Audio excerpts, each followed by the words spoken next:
This call is being recorded. Welcome to Ask Gwen, everyone. Today I have Lindsay with me, and I'm going to let Lindsay take it away and share her story. Well, good morning, and thank you for having me as a guest on your show. I'm really excited to talk about my journey, how I was able to leave my corporate job and chase my dream of living in a log cabin in the woods. My story starts, I would say, about 10 years ago, honestly, when my husband and I kind of started to talk about moving. We wanted to live a sustainable lifestyle off the land. That's what we were talking about, growing our own food, raising our own animals, having our kids grow up in a rural community. And working full time, I was making really good money, and it's easy to get sucked in to the everyday. It's the rat race, you start making a lot of money, and then all of a sudden, like, what are we going to do if we move? How will we get jobs? What if we don't make enough? The cost of living.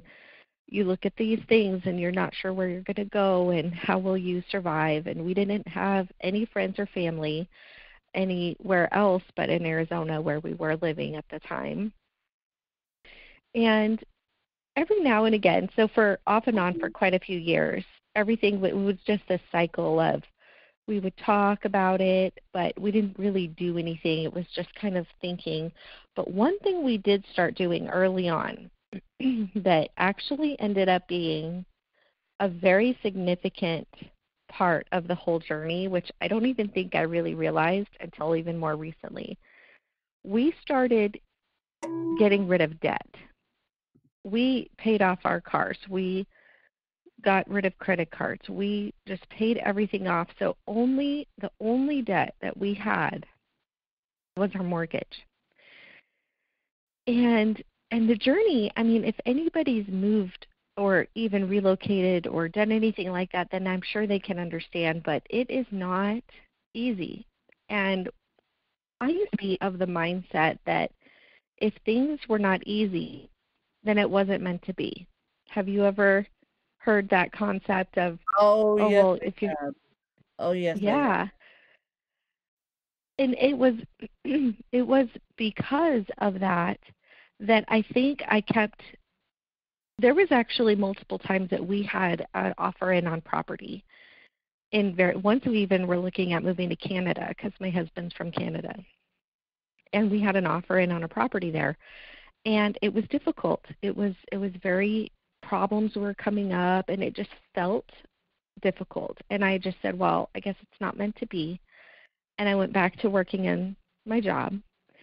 And then a cycle would begin again where I would work until one day I was so fed up with work. And so really the emotions that I was going through wasn't even fed up. It was anguish.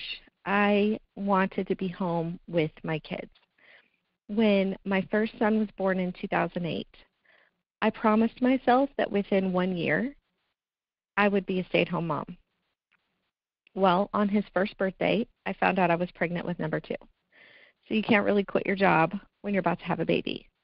So I stayed with it. Same thing with the second. Promised myself after a year I'd be home.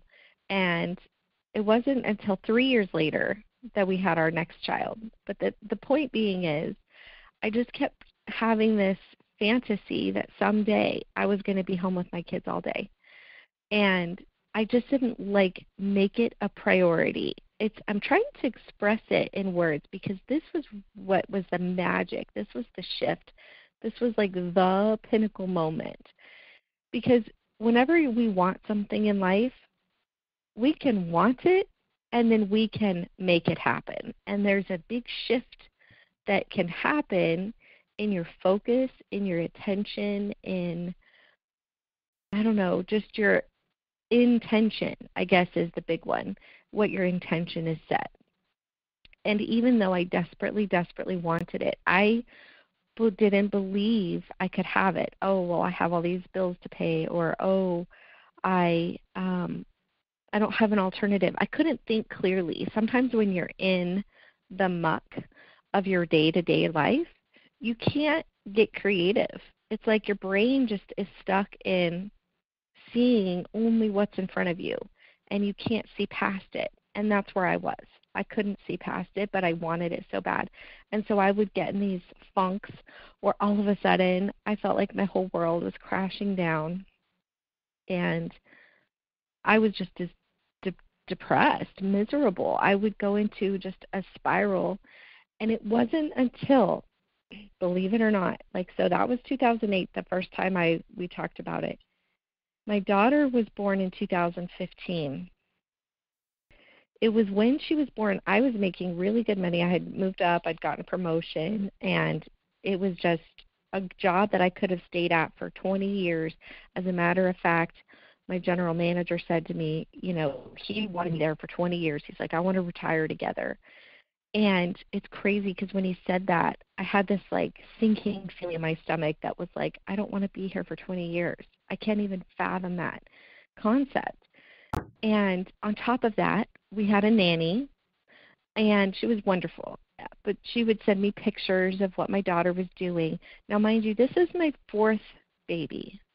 The fourth time around when I've promised myself I'm going to be home to witness all those miracles that happen with the child, especially in that first year.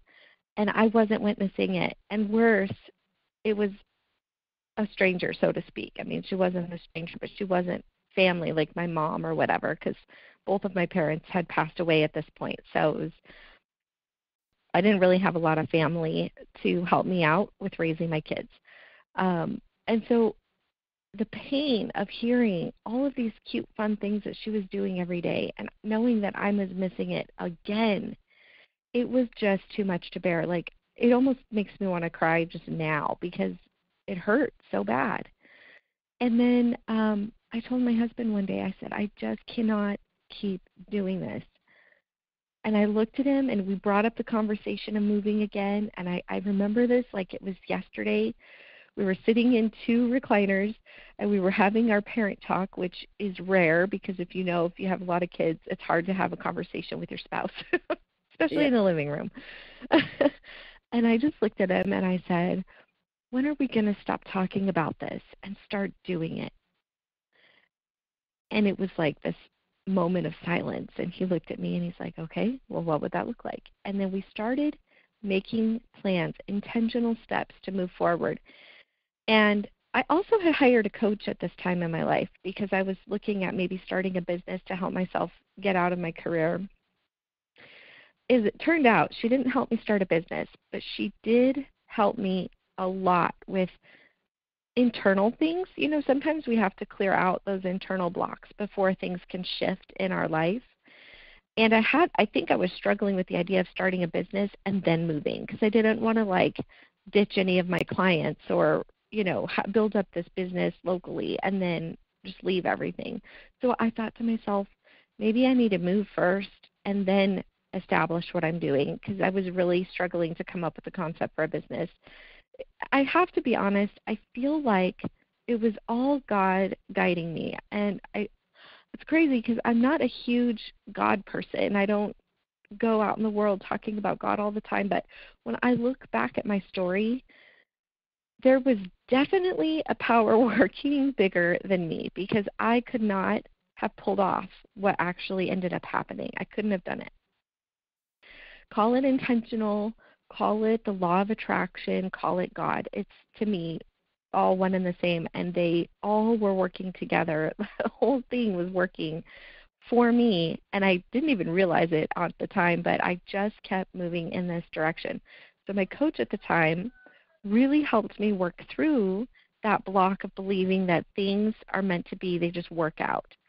She showed me how to create, how to decide what I wanted to happen and not just live willy-nilly, basically. So my husband and I decided to start taking action to sell our house. Now, we were living in, it's about a 3,000 square foot ranch-style home. And it was my dad's home. He had passed away, and so we moved in, and the amount of stuff in this house. When you have parents that pass away and then you inherit their stuff. Then my Oh, grandmother died. oh yes. You understand? I understand. I am, well, there's a plot twist, but I am actually moving, you guys. But there is a plot twist that you guys don't even know about. I am moving to a completely different state than originally planned. But to get back to Lindsay's point, I am now dealing with a bunch of clutter, and I hate to be blunt, but both of my parents, one worse than the other, was they were both pack rats. They were both pack rats, and now I'm like, what am I supposed to do with a dining room table that I don't even want? And so, yeah, I understand, Lindsay, where you're coming from, because when you acquire someone else's junk, you get that feeling. Mhm. Well, and when it's your belong to your parents, and I don't know, when are your parents deceased as well? They're deceased.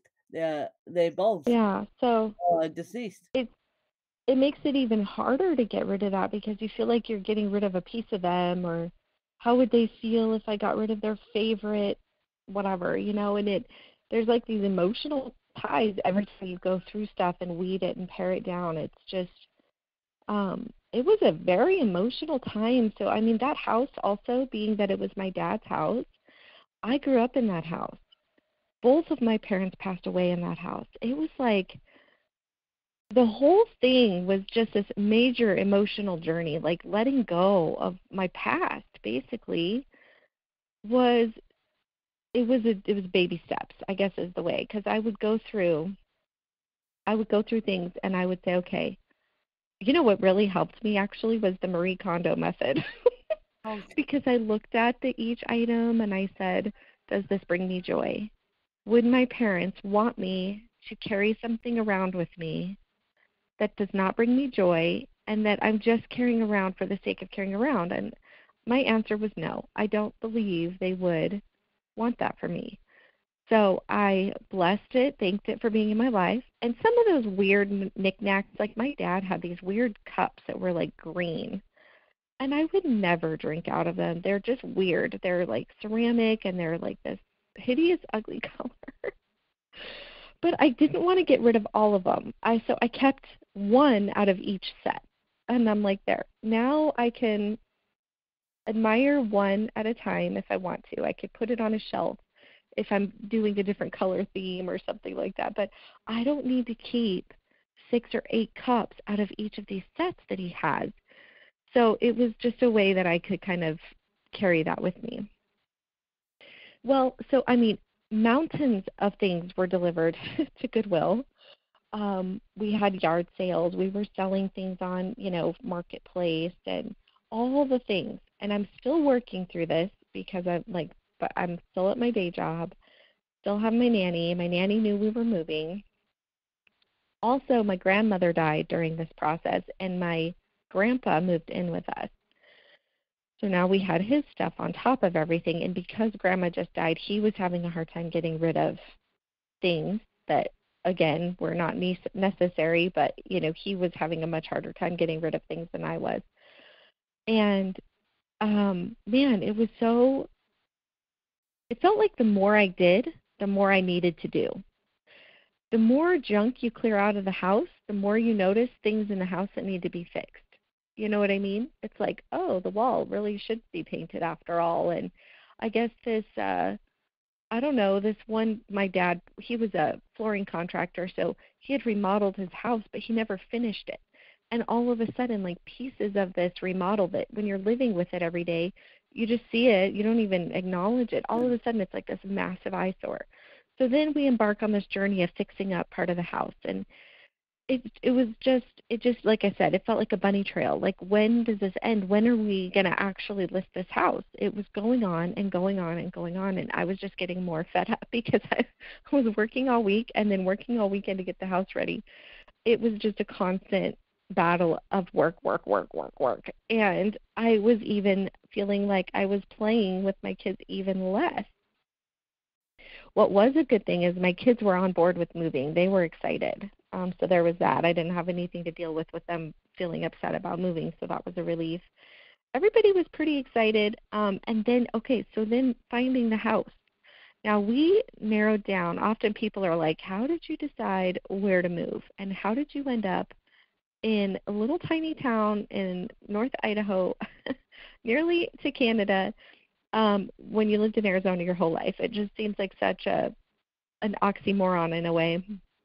Well, my husband had been watching some families on YouTube that had relocated, and they were homesteaders. And if you don't know what homesteaders are, those are people who just basically look to live off the land. They can food and, raise chickens and things like that. And they had moved to Idaho. And then we started researching Idaho. And we took a family road trip in, maybe it was 2016. We took a family road trip out and we drove through the whole state. Now, here's what's interesting. We had seen a piece of property in the town that we were looking at. It was gorgeous. It was a log cabin for about $165,000 and they had it all set up as self-sustainable. They already had like solar panels and everything else. So the price was a steal considering. And my husband sent me an image of this, and I cried. This log cabin had like the northern lights behind it. It was just so beautiful. I literally cried. I said, that's home. That's home. I just knew it. Well, the next day we were going to contact the realtor, and the house was sold. It was sold that fast. So that was that moment where I was tested with it's not meant to be. And this time I said, okay, well, maybe it's not that property. Maybe it is, but I'm still moving. I'm still doing it. So we take this road trip. We go up, and we decide that we just fall in love with this town, Bonners Ferry. And we're looking around. We meet up with the realtor. She gives us a couple properties to go look at. We pull into this one dirt lot. Now, at the time, my husband was wanting to build a house. I wanted to buy a house already built, because when he was saying he wanted to build a house, he meant he wanted to build the house, like physically him doing it. Oh, boy. Yeah, and with 4 kids in North Idaho, all I could picture was us like scrambling to build this house, and our kids are running off getting like eaten in the woods. I said, I can't do it. I can't do it. At the time, our baby was only like 2.5, so it's like, I don't see how we're going to be able to find jobs, work our jobs, build a house, raise our family, and that whole time live in a like 1,000 square foot yurt. I was like, that is not for me. But he was looking at, his big thing was looking at being debt free and not having a mortgage. That's kind of where he was coming from. So it made sense, but I just couldn't see myself doing it. I was like, I would think I would lose my sanity in that situation. So, and nevertheless, we're still looking at land, right? This is 2016. We drive out to this property. We park our van to go walk around, and I prayed at that moment. I said to God, show me a sign of butterflies if, we're meant to be where we are. And when we walked up, we were looking at the pad. They had already, taken out all the trees, and they had, a big dirt area that was meant to be for the house. And we're tootling around, and I'm like, I can't really see a house here because I'm not that kind of person that I could visualize what's not there in front of me. But my husband was, and he was like, no, we could do this, and we could do that, and he was just all into it. And we get back to the van when we're getting ready to leave, and this is no joke. The interior of the van, on my dash, there was 5 or 6 butterflies flying around. I immediately got chills. How often do butterflies fly into your vehicle? We had the windows cracked. I mean, they were not open all the way. They literally found their way inside my van. I just stood there for a minute, and I looked at my husband, and I said, oh, my gosh, look. And I told him what I had prayed. I hadn't told him I prayed that. I mean, that was just, me and God talking. And I said, I can't believe it. Look at all the butterflies. And so we finish up our journey, we go home, and we get back into the grind. We're still trying to list our house. We're still trying to, go through all these motions. And it literally still took another couple of years before things actually panned out. It, like, looking back, hindsight obviously being 2020, 2 years is nothing. But when you're going through it and you're wondering, when in the heck am I getting out of here? Yeah. Every day when I drove to work, it was like a 45-minute drive. I would imagine living in Idaho. I had this visualization of walking into my new house. I would just experience it as if it was real, mainly because I think it just gave me like this boost of confidence that this is working out. I just need to stay focused. It was a challenge. It was a challenge to believe that this was going to happen, and there was a lot of things that happened along the way that made me think, oh, well, maybe I should stay. Am I making the right decision? Am I really being foolish? Should I keep my job? I mean, maybe, why can't I just be happy working? What's wrong with me? Like, what is wrong with me? Like, these were all things I was going through. And then on top of it, letting go of the house and all that it meant to me, and listing it and talking to people about the house. It just, all of this was just a very roller coaster time in my life. And we finally listed the property. Finally get to a point where we're actually listing it. And I made a big mistake. I listed it with a friend who was just getting started in real estate. And I wanted to give her the benefit of the doubt and help her out. And she said that she's going to work really hard for me. And I believed her. She even said, if it doesn't work out, just tell me and I'll let you out of the contract. And so I said, okay. So my mistake was not reading the contract. I should have read the contract, because what she did is she had put in there a 6-month clause that I couldn't sell with any other agent for 6 months. And when it came down to it, we weren't getting people walking through the house. Like, that was the big thing. I mean, I was open to pricing it differently. I was not being a stickler on price. I just wanted activity.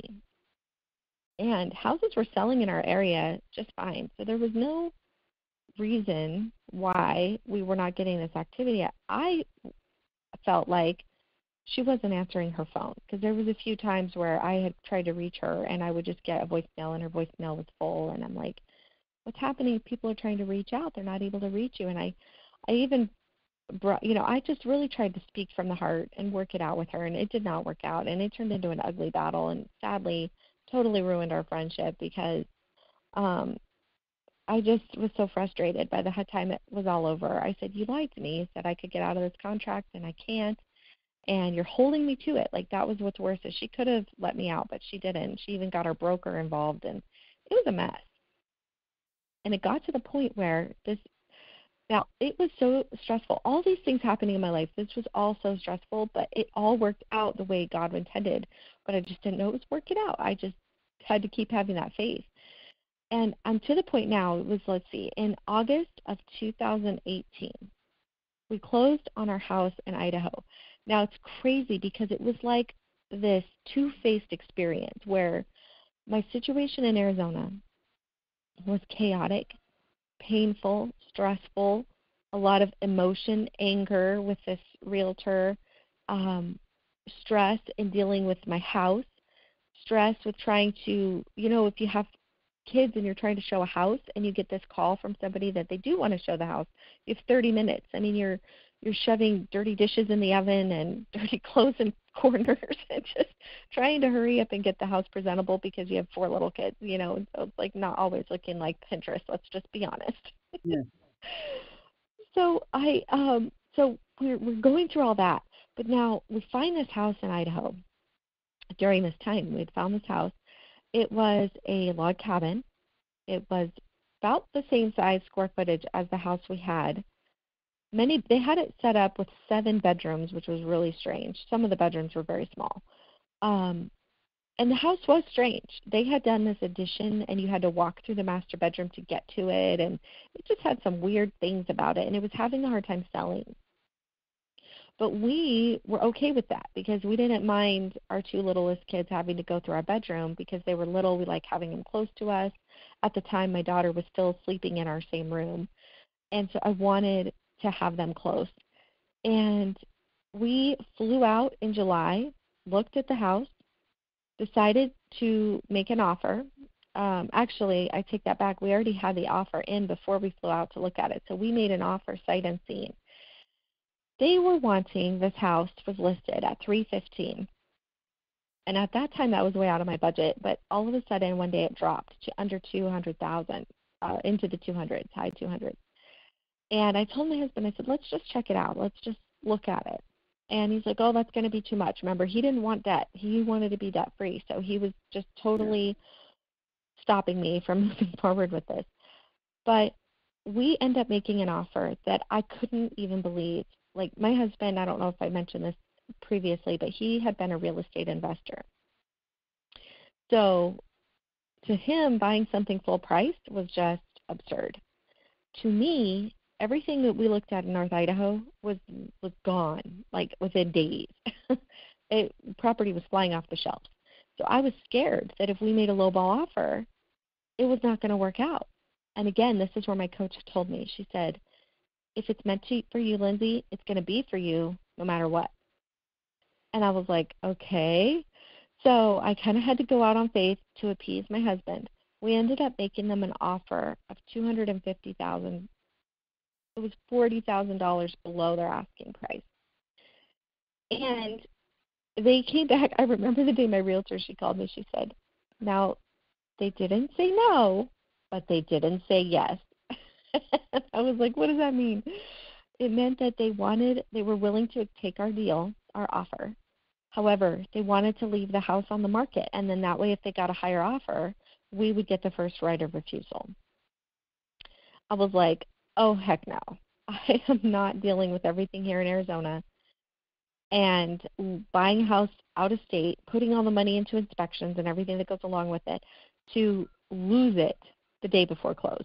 Not happening. I told her, I said, just tell them what's their take it off the market price. So anyway, a little back and forth, and we worked out the numbers, and it worked out to favorably for everybody. It just was this, again, it was still a roller coaster, but it was a happy roller coaster, one that ended up, we agreed on a price, and then the craziest thing, I didn't know that I could qualify for a second home mortgage. That was another God thing, because I remember calling my realtor, and I even said, how do people relocate? How do you go from living in one state to living in another? You don't have a job lined up. I don't have enough money saved up to buy the whole house cash. And I said, so I really am at a loss. Like, what do people do? And she said, well, tell me about your situation. How much are you making? You know, she does her thing with the money. And she goes, I'm going to have you talk to this guy. So I talked to this mortgage lender. He runs numbers. He goes, yeah, no, I think we could get you qualified for a second home. Remember, I'm still working. I was like, no way. And the stinking loan closed in less than 30 days. He said, I can't even believe it.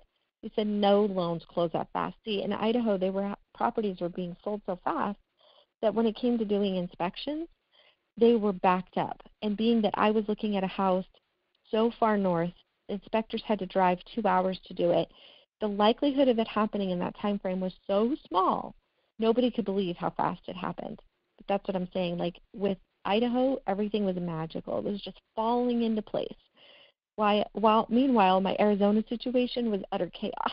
It was awful. Yeah. It was so crazy how I said to her, I don't understand how it's like, I said to my coach, I don't understand how it's going so well on one side and so awful on another. And I still don't have the answer, other than maybe my energy was just so clear about what I wanted in Idaho and so confused about what I was doing in Arizona, with being so emotionally vested in everything that was going on. I don't know if it was just blocking it a little bit. So this is another really cool part of my story. One day, I mean, it was getting really crazy. We already had the house in Idaho. My husband had already taken a load of stuff up there, but I'm still working. We're still trying to sell this house in Arizona. At this point, I'm making 2 mortgage payments. I'm driving one day to work, and I'm crying. I'm at my wit's end. I'm just so frustrated with everything at this point. And I just yell out to God, I could use a little help here. I just blurt it out loud. My phone dinged. Ding. And I pick up my phone, and it's a text message from my Idaho realtor, who's now my friend. Like, we really became friends through this. And she says, hey, I was just thinking about you. Do you need help with anything? I'm like, are you kidding me? That was just weird. And I said to God, I said, a little help from somebody here in Arizona would be nice. Thank you, but I need help from local people right now. No sooner did I say that than my phone rang. And my older sister was calling me. Now, my older sister, text message only. She and I hardly ever talk on the phone. She's very busy. I was very busy. We just never found time, so we always just texted each other. Out of the blue, she's calling me, and I answered. I'm like, hey, what's up?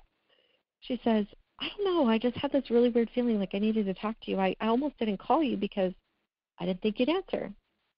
I said, well, I'm glad you did. I said, I'm actually having a really hard time, and I was telling her what I was going through.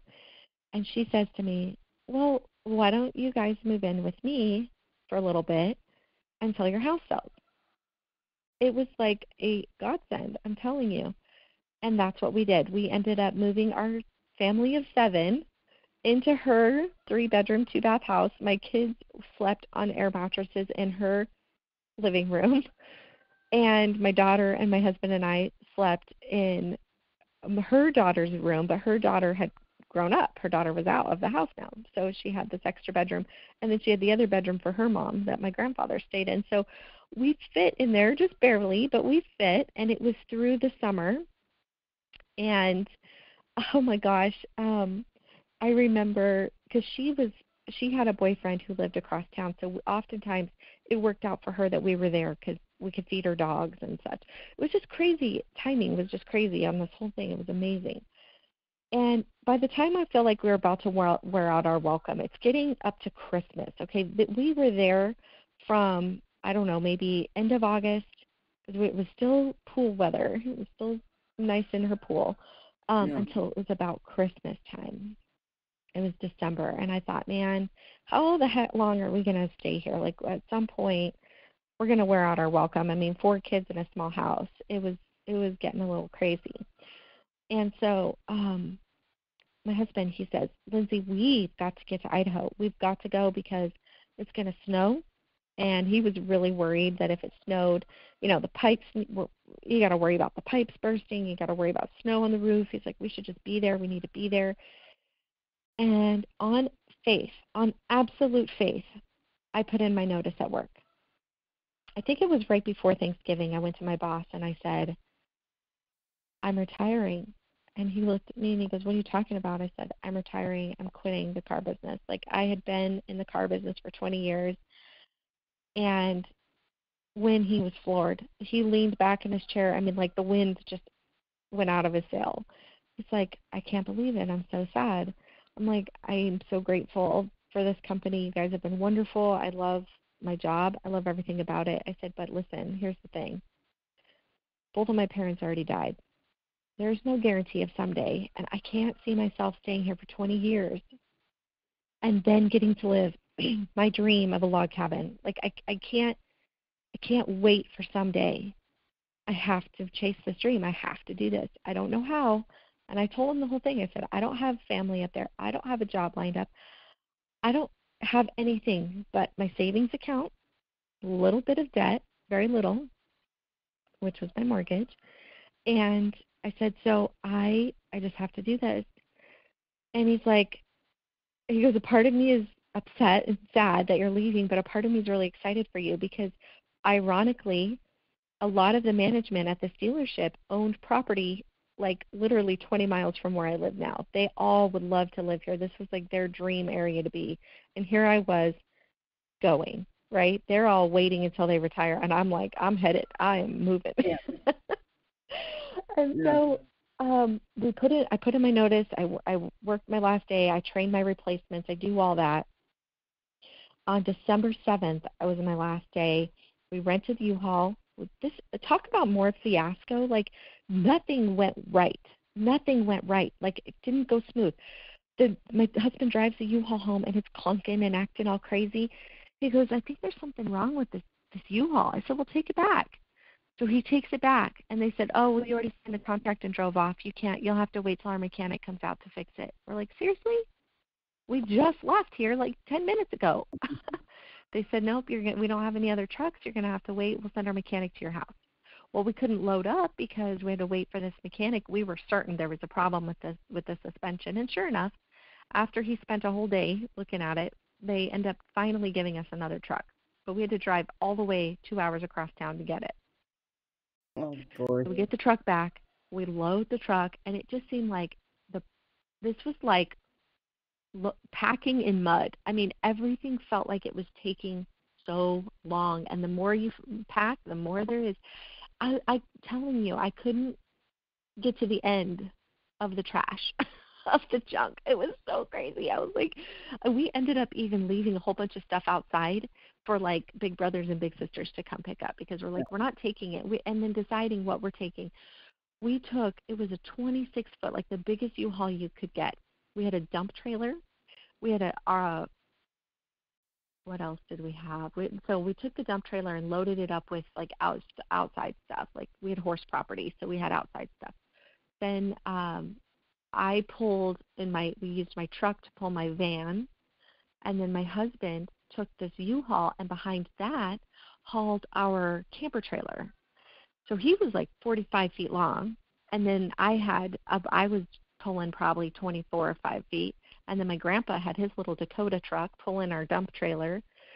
Well, that dump trailer was way too heavy for my papa's truck. It was just bouncing all over the road. So we could only go like 45 miles an hour, 50 maybe, the whole stinking way. I'm telling you, everything was like in our way. We stopped at the hotels. It takes about 3 days. On average, it could take 2.5 days to get from Phoenix to where we are. But this time, it took 4 days. And by the time we got to North Idaho, with everything that had happened with the U-Haul, our time was expired.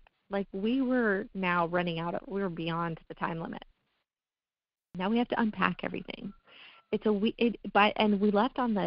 ended up not leaving until like the 10th or 11th. I'm not sure exactly what day because of everything that happened. But by the time we got to our home in Idaho, it was like December 20th. So Christmas was going to happen like that week. So one of the first things I did was pulled out some of our Christmas decorations and I set that up. And so we ended up having our first Christmas in the log cabin, but we did it with only days to spare. And then somehow during all this time, we were able to figure out Santa's presents and get all that established. And I don't even know how we did it. Now that looking back, I can't remember how we did it, but we still had Christmas and everything worked out eventually. It just took forever. But once we were here, just the peace and the serenity and looking at, we have a wood stove, looking at the wood stove and having the pretty twinkly lights on the tree and the glow of the fire. It was just the most rewarding moment of this entire journey. It was like we just sat there, my husband and I, in our rocking chairs, and it's like we love it here. We could die here. Like this is home. We're home. It was the best. It was the best moment. Now our house didn't sell. We hadn't sold our house yet in Arizona, so we were risking it big time because now I quit my job. How was I going to pay for all these mortgages? We did have some savings, obviously. Hold on. We did have savings, and that's, like I said earlier, that turned out to be the biggest help. Now that I've started my podcast and my website and my coaching of the Passive Income Examiner, step one is to get out of the rat race is to have a savings. Like that, if we hadn't had that, there's no way this would have happened. And then step two is to start building up the income, right? That was our big thing, is how are we going to get an income?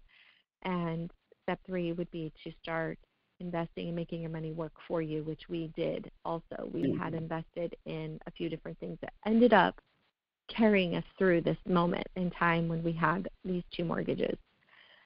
And it's crazy. It's like once you finally let something go, it's almost like it gives the universe permission to take it. It wasn't until we moved. Now, I had this crazy realtor friend that I wasn't working it out with her, but her contract didn't expire till December 31st. This is a true story, and I just can't even believe it. I'm walking through the grocery store on January 1st, the day after my contract expired with this realtor, and I can finally hire somebody else. I don't know what I'm going to do. I'm noodling it over. I'm thinking through what am I going to do. And my phone rings. And now I don't usually answer phone numbers I don't know, but I answered. Even though I was in the grocery store, even though it was weird. It's like I answered it. And this lady on the other line, she's like, "Hi, is this Lindsay?" I'm like, "Who's this? Like, what do you want?" Because I was thinking it's like a telemarketer or something. Well, she's like, "Yeah, my name's Brenda, and I'm representing some people, and they saw your house was listed, and I see, that the listing expired yesterday, and I just wondered if you were still selling or what's going on." This couldn't have come at a better time. These people were moving, believe it or not, from Idaho to Arizona. He was a contractor. He walked through my house. He bought it. He waived all his inspections, which I needed because my dad hadn't finished that remodel, so the house didn't look all fancy and pretty like other houses in the area. He didn't care. He was willing to take it on. He was going to gut it anyway and do his own thing. And we sold the house, and it was crazy. I said to her, "Well, will you represent both of us?" Because I was thinking about getting a new realtor. And she said, "Sure." So we sold our house the day after my contract expired with the other one, and I had to move first. I had to move not just out of the house, out of the state before it worked out. It's just a crazy story. How many things I can't even believe. Like telling you this again, I've forgotten how much worked out in magical ways that was totally beyond me. Like I said from the beginning, these are things that couldn't have happened if I'd have made them happen. I couldn't make these things happen. This was definitely somebody higher than me, higher than us, working in my life to make this work out, and I'm so grateful it did. Isn't that amazing? Isn't that amazing?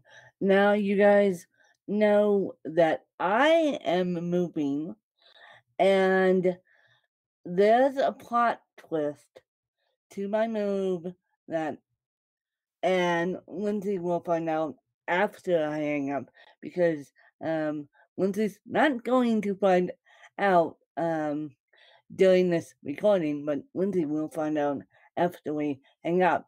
And so I'm sitting here listening to Lindsay thinking, oh boy, that's gonna be me in the next month here because I'm like, oh boy, kindred spirits here, but you guys will find out in the next couple of weeks of a plot twist to my move. You guys know I'm moving, but you guys don't know where because the universe decided to give me a better opportunity, and I basically, let's just put it this way, I seized better opportunity, and it's all gonna be good, but I'm thinking, oh boy. So Lindsay, what did you learn and what's the best thing you did in 2020? Well, 2020, one interesting thing went about where we live. This place wasn't impacted nearly at all. I mean, you could pretty much say hardly at all. I kept my job throughout the whole thing. Everything kept kind of going on like normal. Where we live, it's a very small town, and people just march to the beat of their own drum. There's not a lot of government here that is imposing restrictions. The people, because it's a small town, the people are still very involved in government. So anytime there was any discussions of shutdowns or this or that, the people showed up and they spoke. So we really were unaffected by, in fact, I even forgot sometimes what was going on. I would talk to other people and be like, oh yeah, that's right. I don't have any takeaways specifically from 2020 that because my life was pretty unaffected by it all. My biggest takeaway, I think, from my move and from my experience, though, was to live life intentionally and to make sure that you don't let your dreams die because you just don't think it's meant to be. If it's in your heart, if it's a dream, it's meant to be. And you just may not know how it's going to work out. You just have to keep focused and keep moving in that direction and just trust that it may not work out the way you think it is, but it is going to work out. Yep, exactly. And so if you had to meet a person, dead or alive, who would it be? Well, I have a dream of meeting Celine Dion. I've loved her for years. I love her music. I've seen her in concert at least 3 times. But I just think she's a beautiful person. Just her soul is just so kind and generous, and I would just love to sit down and have coffee with her. If you had to walk in a person's shoes for, let's say, a day, who would it be? I would like to walk in my kids' shoes, specifically my oldest son. I feel like it would really give me some perspective about what's going on in his mind and help me understand him. He's at a critical point, being nearly a teenager. He's going to turn 13 this year. I think that would be really eye-opening. To walk in the um, shoes of a nearly teenager. Isn't that Well, interesting? yeah, think about the struggle that they go through. I mean, remembering back to when I was a teenager. Now, my mom died when I was 12, so I was at a really critical time, and I was very, this was very emotional. It was a very hard time. Now, he's not dealing with anything like that, but I don't think that being a teenager in today's world is what it was when I was a teenager. And it No, talks it about peer pressure. certainly And yeah. wasn't when I was a teenager. Granted, I'm a '90s kid. I'm a water baby. I'm an outside baby. Yes.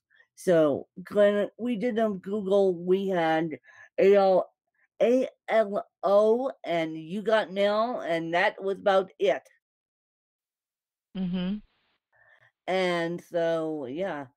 Now, being a teenager is very, very hard today, and being an adult is very, very hard today, especially with everything that's going on nowadays. But Lindsay, as we wrap this interview up, do you have any questions for me?